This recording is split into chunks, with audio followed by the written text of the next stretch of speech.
Right now nataron sa Davao Coastal Road.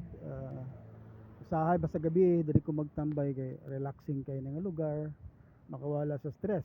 And you know, pag labi nagnakay sipon, madto ka diri sa mabuntag, mulanghap ka diri og hangin, inhale exhale, makaayo sa sipon, makaayo sa lawas ang hangin sa dagat. Oh, you know, sa unang panahon kanang atbang is dagat pa na siya, diya may nagaligo.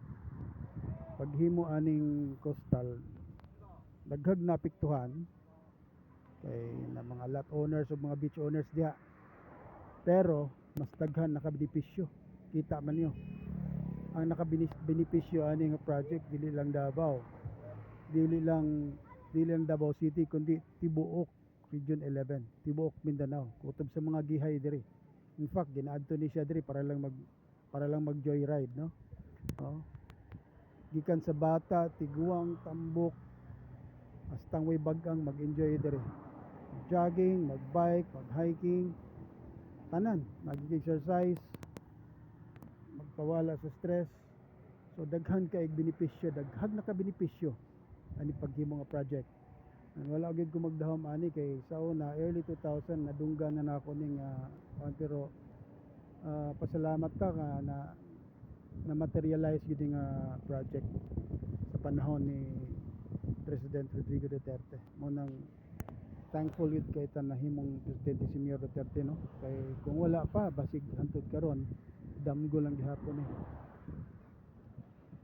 No, salamat kayo. Kani Duterte's legacy gini siya. Sa una maligo-ligo pa may dagat diha. Ya, cottage. Karon murag na sila plano no kay araw ng Davao man maghimo sila og country oh. Carnival ni siya. Sigurado maghimo ni carnival dire, so nag-install sila diri og mga Ferris wheel ni og mga rides.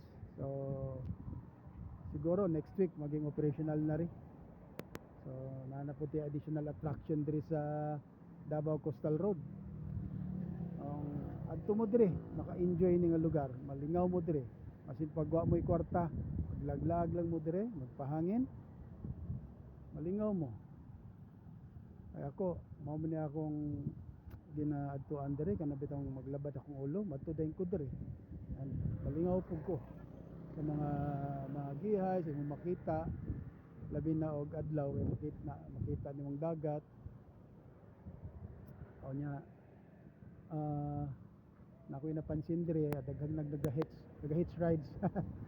Walay mga pamasahe mga estudyante, mga siguro mga taga didto na sa Matina, Playa or Dumalag areas, manghitch na sila diri mga sakyanan.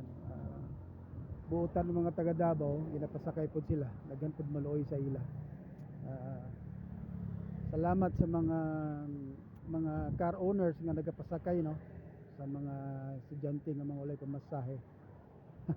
Makatipid sila sa pamasahe. Salamat sa inyo ha.